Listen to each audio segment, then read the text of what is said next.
ప్రభు బల్లారాధన లేదా ప్రభురాత్రి భోజనం గుర్చినటువంటి కొన్ని విషయాలు గత కొన్ని దినాల నుండి మనం ధ్యానిస్తూ ఉన్నాం.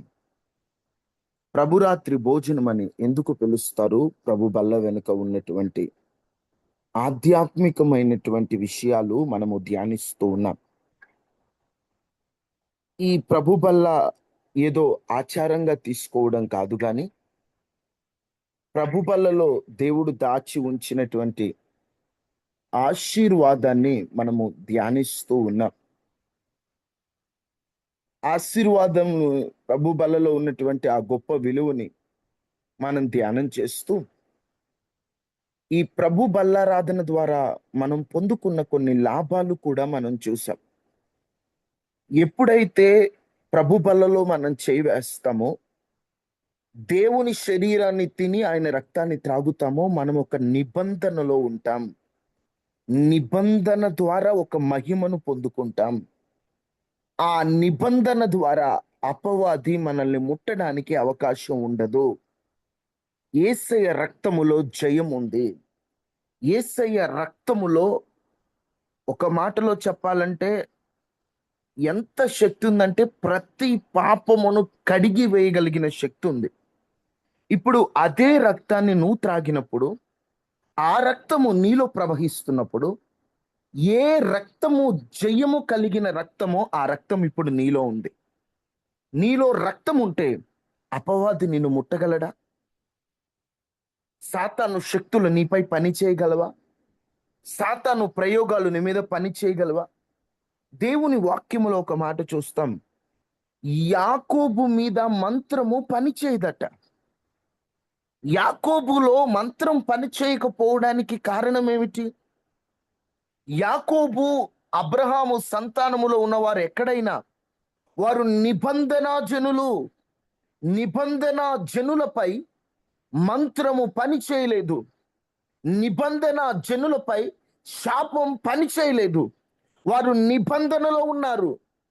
యేసుక్రీస్తు శరీరాన్ని తిని రక్తాన్ని త్రాగే నిబంధనలో ఉన్న ఏ క్రైస్తవునిపై చేతబడి పని చేయదు. అపవాది తంత్రములు పని చేయవు. సాతాను ప్రయోగాలు పని చేయవు. ఎందుకంటే యేసు రక్తము మీలో ప్రవహిస్తూ ఉంది. మీరు నిబంధన మహిమను పొందుకున్నవారు. ఇంత గొప్ప ఆశీర్వాదాన్ని ఎలా నిర్లక్ష్యం చేసుకుంటామండి? ఆయన శరీరము తినడం ద్వారా, రక్తము త్రాగడం ద్వారా ఈ గొప్ప లాభాన్ని మనం అనుభవిస్తున్నాం. ప్రభు బల్ల తినేటప్పుడు దేవునితో ఒక సహవాసంలోకి మనల్ని ప్రభు బల్ల తీసుకెళ్తుందని మనం చూసాం. ఎప్పుడైతే ఆయన శరీరం తింటామో, ఆయన రక్తం త్రాగుతామో, ఆయన వలె మనం బ్రతుకుటకు ఇష్టపడతాం. ఆయన వలె మనం బ్రతుకుటకు ఇష్టపడినప్పుడు క్రీస్తు స్వారూప్యం, క్రీస్తు తగ్గింపు, క్రీస్తు ప్రేమ, క్రీస్తులో ఉన్న వినయ విధేయత, ఆ లోబడే మనస్సు మనలోకి వచ్చి యేసు క్రీస్తు వలె మనం మారుతాం. ప్రభు బల్ల ద్వారా ఒక సందేశాన్ని మనం ప్రచారం చేస్తాం. ప్రభు బల్ల ద్వారా ఒక సువార్తను మనం ప్రకటిస్తాం. నేను యేసయ్య శరీరాన్ని తింటున్నాను, ఆయన శరీరం ద్వారా నేను లాభాన్ని పొందుకున్నాను అని. ప్రభు బల్ల ద్వారా జీవాన్ని కలుగుంటాం. ఆ జీవము మనలో ఉండటం ద్వారా నిర్జీవమైన సాతాను క్రియలు మన యొద్దకు రాకుండా, అపవాది తంత్రములు మన మీద పని చేయకుండా, అతిక్రమ క్రియలు, అక్రమ క్రియలు మనలో లేకుండా ప్రభు బల్ల మనలో జీవాన్ని ఇస్తుందని, ప్రభు బల్ల ద్వారా సంఘ ఐక్యత పెరుగుతుందని, ప్రభు బల్ల ద్వారా మనల్ని మనం పరిశీలించుకునే ఆశీర్వాదం వస్తుందని, ప్రభు బల్ల ద్వారా బలాన్ని, ఆరోగ్యాన్ని పొందుకుంటామని, ప్రభు బల్ల అంత్యదినమున మనల్ని లేపడానికి కారణమవుతుందని ఎన్నో లాభాలు మనము ధ్యానిస్తూ ఉంటాం. ఈ ప్రభు బల్లను తీసుకోకపోతే కొన్ని నష్టాలు కూడా మనకున్నాయని ఆ నష్టాలను కూడా మీతో పంచుకుంటూ వచ్చాను. ప్రభు బల్ల తీసుకోవాల్సినటువంటి అవసరం ప్రతి క్రైస్తవునికి ఉంది. తీసుకోకపోతే కొన్ని నష్టాలు తెలియకుండానే మనలో పని చేస్తూ ఉంటాయి. అందుకని మనందరము ప్రభు బలలో సిద్ధపాటు కలిగి చేయివేయాలనే విషయాన్ని కూడా మనము ధ్యానం చేస్తూ ఉన్నాం. ఎప్పుడైతే ప్రభు బలలో మనం చేయి వేయమో, దేవుని జ్ఞాపకాన్ని, కృతజ్ఞతను కోల్పోయే అవకాశం ఉంది. ప్రభు బల్లలో మనం చేయి వేయకపోతే నిబంధన నుండి పక్కకు వచ్చినట్లు, నిబంధన మహిమను కోల్పోతాం, సంఘ ఐక్యతలో బలహీనమైపోతాం, మనలో ఉన్న మంట తగ్గిపోతుంది, ఆత్మను పరిశీలించుకోలేము, అవిధేయులమైపోతాము. అందుకనే ప్రభు బలలో చేయవేయాలి, ప్రభు బలలో చేయవలసిన అవసరం ఉంది. ఎప్పుడు తీసుకోవాలి, ఈ విషయాలన్నీ కూడా మనము ధ్యానం చేస్తూ వచ్చాం. ప్రాముఖ్యంగా ఈరోజు అయ్యా ప్రభు బలలో లాభాలు చెప్తున్నారు, ప్రభు బల్ల తీసుకోకపోతే వచ్చే నష్టాలు చెబుతున్నారు. ప్రభు బల్లని ఎప్పుడు తీసుకోవాలో వాక్యం ద్వారా కొన్ని విషయాలు చెప్పారు. ప్రభు బల్ల గురించిన కొన్ని విషయాలు మాట్లాడుతున్నారు కదా. అన్నిటికంటే ప్రాముఖ్యమైనది అసలు ఈ ప్రభు బల్లకు ఎలా సిద్ధపడాలి, ఎలా తీసుకోవాలి, ఎలా తీసుకుంటే వాక్యానుసారం ఈ ప్రభు బల్ల గురించినటువంటి కొన్ని విషయాలు ఎలా సిద్ధపడాలో దేవుని వాక్యంలో నుండి చూద్దాం. ప్రభు బల్ల మాకు అయిపోయిందండి నిన్నటి రోజున, ఎప్పుడో వచ్చే నెలకండి, ఏముందిలే అని నిర్లక్ష్యంగా ఉండొద్దు. ఎప్పటికైనా అవసరమయ్యేటువంటి విషయాలే. ప్రభు బల్లకు ఎలా సిద్ధపడాలి, ఆ సిద్ధపాటు మనలో ఎలా ఉండాలో కొన్ని విషయాలు మనం దేవుని వాక్యంలో నుండి మనం ధ్యానం చేసే ప్రయత్నం చేద్దాం. ప్రతి ఒక్కరూ కూడా బైబిల్ తెరచి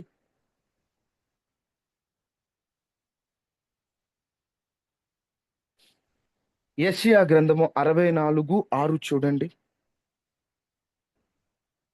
మన నీతి క్రియలు ఆ మాట ఉంటది కదా. యెషయా గ్రంథం 64:6.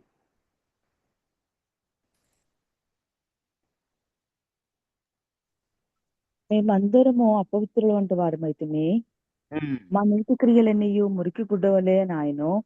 మా మేమందరము ఆకువలు నీతిలన్నీయు మురికి గుడ్డ వలె ఆయను. ఇక్కడ మీరు గమనించవలసినది, ప్రభు బల్లకు ఎలా సిద్ధపడాలంటే చాలా విషయాలు ఉన్నాయి. కొన్ని త్వర త్వరగా చూసే ప్రయత్నం చేద్దాం.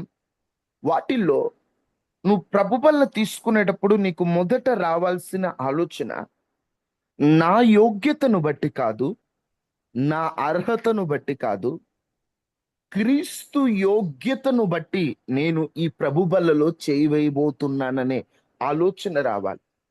నేను ఈ నెలంతా ఏ పాపం చేయలేదు కాబట్టి ప్రభు బల్ల తీసుకుంటున్నాను అని, నేనేదో పరిశుద్ధుని కాబట్టి ప్రభు బల్లలో చేయి వేస్తున్నాననే ఆలోచన కాక, నా యోగ్యత వల్ల, నా నీతి క్రియల వల్ల కాదు. ఎందుకంటే నా నీతి క్రియలు మురికి గుడ్డలతో సమానము. దేవుని కృపను బట్టి, ప్రభువా నేను యోగ్యుడను కాదయ్యా, నీ రక్తమే నన్ను యోగ్యునిగా చేసిందని వినయముతో ప్రభు బల్ల యొద్దకు వచ్చేటప్పుడు ఆయన కృపను, దేవుని యోగ్యతను, అర్హత లేని మనకిచ్చిన భాగ్యాన్ని తలుచుకుంటూ ప్రభు బల్ల యొద్దకు రావాలి. ఈ తలంపు లేకపోతే ప్రభు బల్లకు సిద్ధపాటు లేనట్టే. అయ్యా కృపను ధ్యానం చేయాలమ్మా. దేవుని శరీరాన్ని తిన ఆయన రక్తాన్ని త్రాగుతున్నామంటే అది ఎంత కృప ద్వారా వచ్చింది. సేవకులు ఆ ప్రభు బల్లను ఎత్తిపట్టి కృతజ్ఞతలు చెప్పి మీకు ఇస్తున్నప్పుడు, పుచ్చుకుంటున్నప్పుడు, అది దేవుని శరీరం రక్తంగా ట్రాన్స్ఫార్మ్ అయిపోయింది, మారిపోయింది. ఆ శరీరంగా మార్చినది, రక్తంగా మార్చినది నీ చేతికి ఇస్తున్నప్పుడు నువ్వు అది ఎలా తీసుకోవాలి? వెంటనే నీ దగ్గరకు వస్తున్నప్పుడు మొదట నీలో ఉండాల్సిన సిద్ధపాటు, ఇది నన్ను బట్టి కలిగినది కాదు, నా యోగ్యతను బట్టి కలిగినది కాదు, నాలో ఎంచి చూసిన మంచి లేదు, నిలబడలేక తడబడి పడిపోయిన వాడను, కృపను వ్యర్థపరిచిన వాడను, పలుమార్లు నిన్ను గాయం చేసిన వాడను, పలుమార్లు నీ దుఃఖమునకు కారణమైన వ్యక్తిని. తెలియక తప్పు చేస్తే క్షమించవచ్చు, తెలిసి తెలిసి పడిపోయిన మూర్ఖుడను. అలాంటి నాకు నీవిచ్చిన గొప్ప భాగ్యమయ్యా. నా యోగ్యత ఏమీ లేదు, మా క్రియలను బట్టి కాదు, నీ కృపను బట్టి కలిగినదే. మా నీతి క్రియల మురికి వంటివయ్యా, మా క్రియలు బట్టి మాకు రక్షణ రాలేదయ్యా, నిన్ను బట్టి వచ్చిందయ్యా అని దేవుని యోగ్యతను, దేవుని కృపను ధ్యానం చేసుకొని ఆ తలంపుతో ప్రభు బల యొద్దకు రావాలి. రెండవదిగా, ఆనాటి కాలంలో పస్కా పండుగ పూట వారు ఆ పస్కా విందులో చేయి వేసేటప్పుడు, పస్కా రొట్టెను తినేటప్పుడు వాళ్ళు ఇంట్లో దీపం పట్టుకొని పులిసినవి ఏమైనా ఉన్నాయేమో ఏవైనా పులిసిపోయాయేమోనని దీపముతో వెతికేవారు. వారు తినే రొట్టె వారు పులియకుండా ఉండేటట్లుగా జాగ్రత్త పడేవారు. అంటే పులిసినది కనిపించకుండా పులిసినవి వెతుక్కొని పులియని వాటితో వారు రొట్టెను తినేవారు. దీని యొక్క ఆత్మీయ సాదృశ్యం ప్రభు బల్లలో చేయి వేసేటువంటి మనం వెలుగైన దేవుని వాక్యముతో మనలో పులిసినవి ఏవైనా ఉన్నాయేమో వెతుక్కోవాలి. పులిసినవి అంటే ఎక్స్ట్రాలు, కొన్ని కొన్ని ఎక్స్ట్రా పనులు మనం చేస్తూ ఉంటాం. అంటే మనలో తెలియకుండానే గర్వం, అహంకారం, మూర్ఖత్వం, స్వార్థం, కొన్ని కొన్ని ఇవి పెద్ద పాపాలుగా పరిగణించరు. కానీ పులిసినది కొంచెమైన పిండి అంతయు పులియజేస్తాయి. పులియును. ఇప్పుడు నీలో కొంచెం మిస్టేక్ ఉన్నా నువ్వు ఏం చేసుకోవాలో తెలుసా? పరిశీలన చేసుకోవాలి. ప్రభు బల్లకు సిద్ధపడే వ్యక్తి తనను తాను పరీక్షించుకోవాలి. 1 కొరింథీ 11:28 మనుష్యుడు తనను తాను తను తాను పరీక్షించుకొనవలెను. అలాగు పరీక్షించుకొని. చేసి ఆ పరీక్ష రొట్టెను తిని ఎందుకండి పరీక్ష అనే మాట ఎప్పుడు వాడతారు?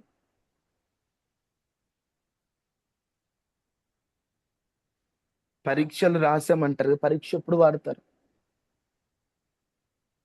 నీకున్న టాలెంట్ బయట పెట్టాలి, లేదా నీలో ఉన్నది బయటపడాలి. పరీక్షించుకొని నేను ఎలా ఉన్నా, అసలు నేను నిజంగా పరిశుద్ధుడిగా ఉన్నానా, నాలో లోపం ఏదైనా ఉందని నిన్ను నువ్వు పరిశీలించుకొని, నువ్వు పరిశీలించుకున్నప్పుడు నీలో కొన్ని తప్పులు కనిపిస్తున్నప్పుడు ఆ తప్పులను ఒప్పుకొని ప్రభు బల యొద్దకు రావాలి. ఈరోజు ఈ పరిశీలన లేదు చాలా మందిలో. ఆచారంగా నామమాత్రంగా ప్రభు బలలో చేయి వేస్తున్నారు, కానీ తన్ను తాను పరిశీలించుకునేటువంటి స్వభావం లేదు. ఇజ్రాయేలీల నాటి కాలంలో చిన్న పులిసింది కొంచెం కనిపించిన వాళ్ళు అసలు తినరండి. ఎందుకంటే పులిసినది కొంచెమైన పిండంతా పులి చేస్తుంది. ఈరోజు మనం ఎలా ఉన్నాం? పరిశీలించుకుంటున్నారా? ప్రభు బల ఎద్దుకెళ్ళి చాలా మంది ఏం చేస్తారు, ప్రభు బల తీసుకున్న 5 నిమిషాల ముందు వారు కరెక్ట్గా ఉన్నారా లేదా పరిశీలించుకుంటారు. 5 నిమిషాల ముందు కాదు, కనీసం 3 రోజులు లేదా ఒక్క రోజైనా ప్రత్యేక శుద్ధీకరణకి సమయాన్ని కేటాయించుకొని ప్రార్థనలో ఉండి, నేను రేపటి రోజున ప్రభు బలలో చేయబోతున్నాను, నేను కరెక్ట్ గా ఉన్నానా, నేను క్రీస్తుతో సరిగ్గా నడుస్తున్నానా, ఏదైనా తెలిసిన పాపంలోనే తెలిసి కొన్ని పడిపోయానా, తెలియక పడిపోయానా, అసలు దేవునికి విధేయతగా నేను ఉన్నానా, ఎక్కడైనా నేను దూషించానా, ఎక్కడైనా దేవునిని తిరస్కరించి మాట్లాడానా అని నిన్ను నీవు పరిశీలించుకొని పులిసినది ఏదైనా విడిచిపెట్టి, నేనేమైనా పాపం దాస్తున్నానా, రహస్య పాపం ఏమైనా ఉన్నానా, దేవునాత్మ నన్ను గద్దిస్తున్నా, నేను నిర్లక్ష్యం చేస్తున్నానని ఒక స్వపరీక్షతో ప్రభు బలలో చేయవేయాలి. లేకపోతే మనం యోగ్యులము కాదండి. మొదటిగా ఆయన కృపను బట్టి నేను ప్రభు బలలో చేవేస్తున్నానని దేవుని యోగ్యతను, కృపని ధ్యానం చేసుకోవాలి. 2, నిన్ను నువ్వు పరిశీలించుకోవాలి. 3,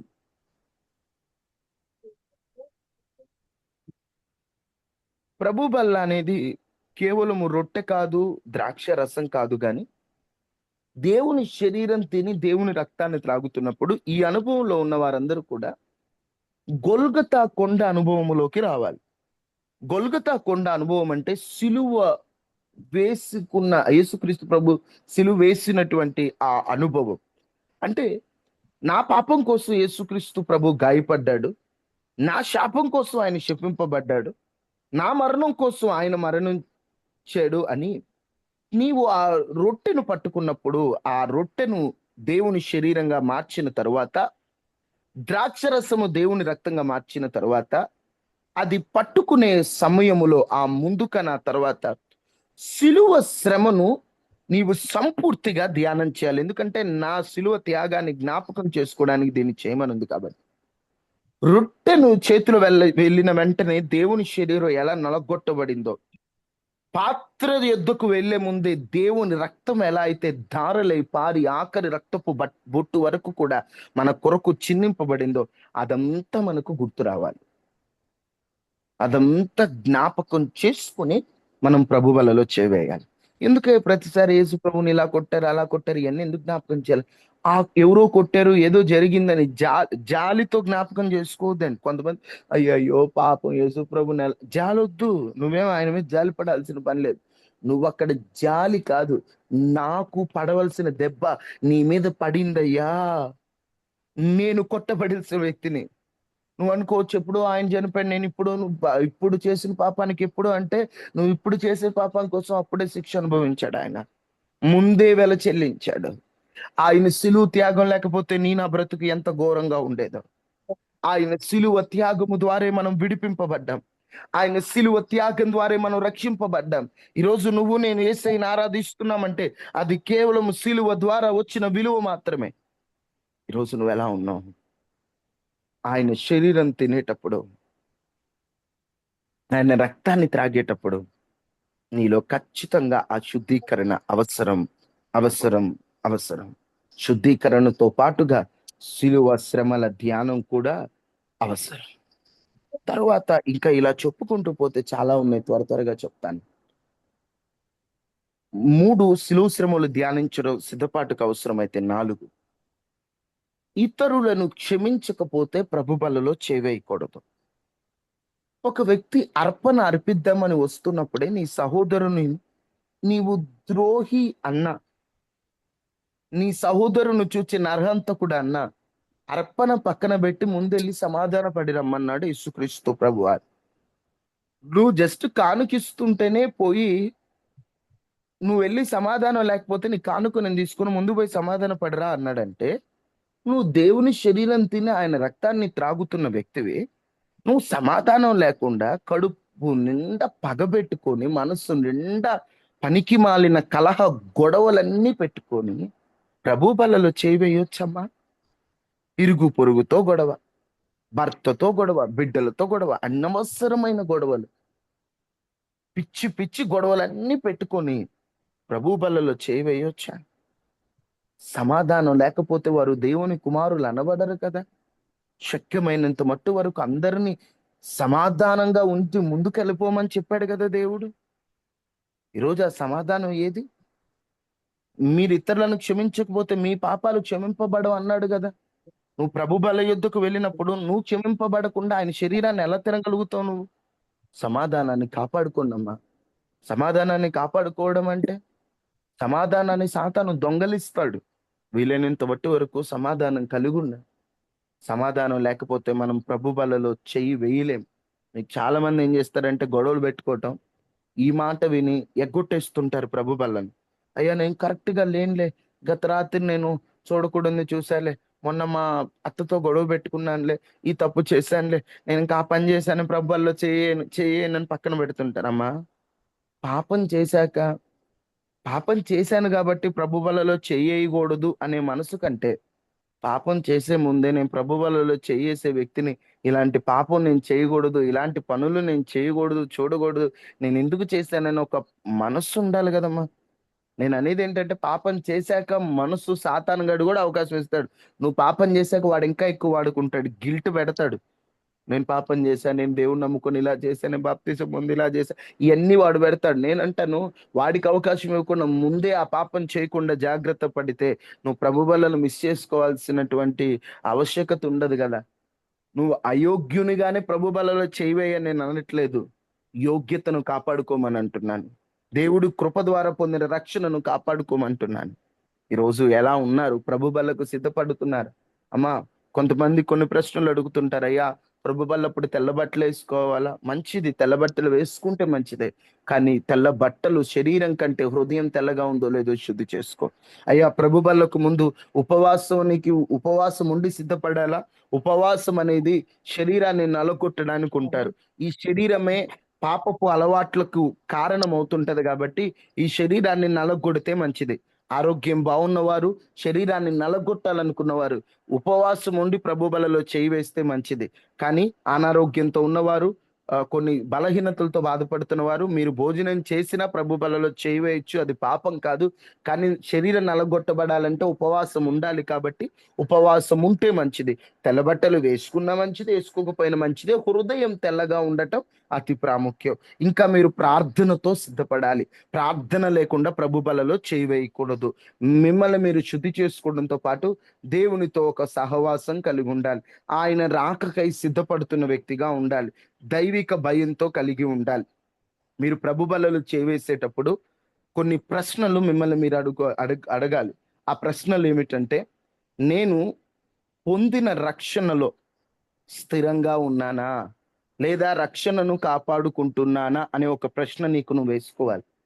నేను ఒప్పుకొని విడిచిపెట్టని పాపం ఏదైనా ఉందా అని ప్రశ్నించుకోవాలి. నేను ఎవరినైనా క్షమించకుండా ఉన్నానా అని ప్రశ్నించుకోవాలి. దేవుని చిత్తానికి వ్యతిరేకంగా నేను ఎక్కడైనా ప్రవర్తించానా అని ప్రశ్నించుకోవాలి. సంఘంలో ఉన్నటువంటి నా సహవాసంలో ఉన్న వాళ్ళందరితో సమాధానంగా ఉన్నానా అని ప్రశ్నించుకోవాలి. నేను రెండు పడవల లేదా వేషధారి నులివెచ్చని స్థితిలో ఎక్కడైనా ఉన్నానా అని పరీక్షించుకోవాలి. యేసయ్య త్యాగాన్ని ఎక్కడైనా నిర్లక్ష్యం చేశానా అని ప్రశ్నించుకోవాలి. దేవుని వాక్యాన్ని ఎక్కడైనా నిర్లక్ష్యంగా పక్కన పెట్టానా అని ప్రశ్నించుకోవాలి. యేసయ్య రాకకు నేను సిద్ధపడుతున్నానా అని ప్రశ్నించుకోవాలి. నేను కృతజ్ఞత కలిగి ఉన్నానా లేదో ప్రశ్నించుకోవాలి. నా జీవితం ఎలా ఉంది అని ఫైనల్లీ ప్రశ్నించుకొని అప్పుడు ప్రభు బలలో చేయి వేయాలి. స్వపరీక్షతో, పశ్చాత్తాపంతో, విశ్వాసం కలిగి దేవునితో సమాధానంతో, కృతజ్ఞత మనస్సుతో యేసుక్రీస్తు శిలువ త్యాగాన్ని ధ్యానం చేసుకుంటూ ఆయన రాకడ నిరీక్షణతో మనందరము కూడా సిద్ధపాటుతో ప్రభు బలలో చేయి వేయాలి. ప్రార్థనలో ఉండాలి, వాక్యానుసారంగా బ్రతకాలి, సిద్ధపాటు కలిగి ఉపవాసం ఉండి మనము ప్రభు బలలో చేయి వేయాలి. ఇది ప్రభు బల్లకి సిద్ధపాటుకి short message, very short message. నేను బేసిక్ గా కొన్ని విషయాలు మాత్రమే మీతో చెప్పాను. ఇంకొక ప్రశ్న నన్ను అడిగారు. ఆ ప్రశ్నకు ప్రభు చిత్తం అయితే త్వరగా సమాధానం చెప్పే ప్రయత్నం చేస్తాను. చాలా మంది ప్రభు బల్ల సిద్ధపాటులో కాళ్ళు కడగడం కూడా ఒక సిద్ధపాటే అని అంటారు. ఎందుకంటే యోహాను సువార్త 13 అధ్యాయం 4-5 వచనాల్లో యేసుక్రీస్తు ప్రభువారు కాళ్ళు కడిగారు, మనం కూడా ప్రతి ఒక్కరి కాళ్ళు కడగాలి అని అంటూ ఉంటారు. దీని గురించి దేవుని వాక్యంలో నుండి ఆ మనము ధ్యానించే ప్రయత్నం చేద్దాం. అమ్మ, బైబిల్లో ఉన్న కొన్ని మాటలు అక్షరానుసారంగా రాయబడి ఉంటాయి, ఆత్మానుసారంగా రాయబడి ఉంటాయి. ఒక వాక్యం చెప్పినప్పుడు అది అక్షరానుసారమా ఆత్మానుసారమా ఆలోచించాలి. కొన్ని అక్షరానుసారమైనటువంటివి ఉంటాయి. నీ పసిపిల్లలను బండకేసి కొట్టమనే మాట ఉంటది, అది ఆత్మానుసారం. అంటే మనం దాన్ని బండ అంటే క్రీస్తుతో పిల్లల్ని క్రీస్తులో పెంచాలని అర్థం. నిజంగా బండకేసి కొట్టమని కాదు అక్కడ అర్థం. అంటే కొన్ని మనం ఆత్మానుసారంగా తీసుకోవాలి. ఇక్కడ చెప్పబడిన వాటిల్లో మనం ఇది అక్షరానుసారమా ఆత్మానుసారమా అంటే ఇది ఆత్మానుసారంగానే ఎక్కువ కనిపిస్తుంది. ఎందుకంటే ఆనాటి కాలంలో యూదులు వారు శుభ్రతను చాలా ఎక్కువగా పాటించేవాళ్ళు. వాళ్ళు దుమ్ము రోడ్లలో నడిచేవారు కాబట్టి ఎవరైనా అతిథులు వచ్చిన వెంటనే కాళ్ళు కడుక్కొనుటకు నీళ్లు ఇచ్చి వారు కాళ్ళు కడగడం వారికి ఒక ఆచారం లాగా ఉండేది. ఎక్కువ మంది కాళ్ళు కడగరు, కానీ నీరు ఇచ్చేవారు. కాళ్ళు కడగడం వారు ఆ దేహ శుద్ధికి ఎక్కువ ప్రాధాన్యత ఇచ్చేవారు. మన సువార్త చదువుతున్నప్పుడు నీ శిష్యులు చేతులు కడుక్కోకుండా భోజనం చేస్తున్నారు, శుద్ధీకరణకు ఎక్కువ ప్రాముఖ్యత ఇచ్చేవారు. అందుకనే ఆది కాండంలో అబ్రహాము గాని కాళ్ళు కడుక్కోవటానికి నీళ్ళు ఇచ్చినట్లుగా మనం చూస్తూ ఉంటాం. ఆనాటి కాలము నుండే ఈ ఆచారం లాగా ఉండేదంటే, ఆచారం అంటే ఆచారం కాదు, ఒక శుభ్రతలా ఉండేది. ఎవరైనా వచ్చినా వారు నీళ్ళు ఇచ్చి నూనె పెట్టేవారు అనమాట. నూనె నూనె అంటే సంతోషాన్ని గుర్తుగా, మేము బాగున్నామని గుర్తుగా ఉండేదన్నమాట. ఈ కాళ్ళు కడుక్కోవటానికి వారు నీళ్ళు ఇచ్చేవాళ్ళు. ఇప్పుడు యేసుక్రీస్తు ప్రభు ఉన్న చోట యేసుక్రీస్తు ప్రభువే కాళ్ళు కడిగారు. ఆ మాట యోహాను సువార్త 13-14లో చూస్తాం. ఇక్కడ యేసుక్రీస్తు ప్రభు కాళ్ళు కడిగి ఒక మాదిరిని చూపిస్తున్నానని చెప్తారు. మాదిరి. ఏం చూపిస్తున్నా అంటారు? మాదిరి. మాదిరి. ఆయన గురువై ఉండి శిష్యుల కాళ్ళు కడుగుతూ నేను మీకు మాదిరి చూపించడానికి చేశానంటారు. ఈ విషయం అంతా చెప్పడానికి చాలా ఉంది, కానీ మీరు గమనిస్తే ప్రభు బల్ల ఆరాధనను జ్ఞాపకార్థంగా చేయమని ఉంటుంది. జ్ఞాపకార్థంగా చేయమని ఉంది కాబట్టి అపోస్తులు కొరింథీ పత్రికల్లో సంఘం దీన్ని ఆచరించినట్లుగా మనం చూస్తాం. కానీ కాళ్ళు కడిగేది మాత్రం ఒక ఆ జ్ఞాపకార్థంగా చేయమని చెప్పలేదు, మాదిరిగా చేయమని చెప్పారు. మాదిరిగా చేయమని చెప్పారంటే ఈ కాళ్ళు కడగడము నుండి విధేయత, తగ్గింపు, సహనం ఇవి నేర్చుకొని మీరు ఒకరినొకరు తగ్గించుకొని బ్రతకండి అనే ఒక పాఠాన్ని చెప్పడానికి యేసుక్రీస్తు ప్రభు కాళ్ళు కడిగాడు. అయ్యా, ఆయన కాళ్ళు కడిగాడు కదా, మనం కాళ్ళు కడగడంలో తప్పు ఉందా? కాళ్ళు కడగడంలో తప్పే లేదు. కానీ అక్షరానుసారమైన అర్థం తీసుకొని పేరుకి కాళ్ళు కడిగి బయటకు వచ్చాక వాడికంటే నేనే గొప్ప అన్నామంటే నువ్వు కాళ్ళు కడిగి ఉపయోగం ఏముంది? ఇక్కడ కాళ్ళు కడగడం పొరపాటు నేను చెప్పట్లా. దానికంటే ముఖ్యమైనది అది క్రియ నీ లోపల ఉండడం ముఖ్యం. అర్థమైందా అమ్మా? ఆ క్రియ నీ లోపల ఉండాలి. నువ్వు కాళ్ళు కడగవు కానీ లోపలంతా గర్వం, అహంకారం పెట్టుకుంటే అది తప్పు కదమ్మా. కాళ్ళు కడగడం అనేది ఒక పరిచర్య, మంచిది. కానీ అంతకంటే ముందుగా ఆత్మానుసారమైన లక్షణాన్ని కలిగి ఉండటం మంచిది. వినయంగా ఒకరినొకరు ప్రేమించుకొని సహవాసంలో కాళ్ళు కడుక్కుంటారు, మంచిదే. కానీ ప్రతి ఒక్కరు అలా చేయాలని కాదు. ఎందుకంటే అక్కడ క్రొత్త నిబంధన సంఘానికి ఆచారాలు లేవండి. మీకు 4 రోజుల నుండి చెప్తున్నాను, ప్రభు వల్ల ఆచారం కాదు, దేవుడు ఆచారాలు ఇవ్వలేదు. ఇప్పుడు కాళ్ళు కడగడం ఆచారంగా తీసుకుంటే ఊర కాళ్ళు కడుగుతారు, అయిపోయింది. అది కాదు. ముందు నువ్వు కాళ్ళు కడగడంతో పాటు నీలో నిజమైన తగ్గింపు, నిజమైన ప్రేమ, నిజమైనది ఉండాలి. యేసు నిజంగానే కాళ్ళు కడిగారు. కొన్ని సంఘాలు ఆచరిస్తున్నాయి, కానీ ఆత్మానుసారంగా వినయం, సేవ చేసే మనస్సు. ఎందుకంటే నేను పరిచర్య చేయడానికి వచ్చాను, చేయించుకోవడానికి రాలేదని యేసుక్రీస్తు ప్రభు అన్నాడు. అందుకే కాళ్ళు కడిగి పరిచర్య చేశారు. ఒకరినొకరు గొప్పగా ఎంచుకోవడం, దేవుని సేవ చేయడం, ఇవి ముందు. కాళ్ళు కడకపోయినా పర్లేదు, కానీ వినయం, తగ్గింపు, పరిశుద్ధత ఇవి వీటితో సాగిపోవటం అత్యవసరమని నా వ్యక్తిగత ఉద్దేశం. ఇంకెవరికైనా ఏమైనా ప్రశ్నలు ఉన్నాయా ప్రభు బల గురించి? ఈ రోజుతో ఈ టాపిక్ క్లోజ్ చేస్తున్నాను. షార్ట్ మెసేజ్ మీకు చెప్పాను. ఏమైనా డౌట్స్ ఉంటే త్వరగా అడగండి అమ్మా.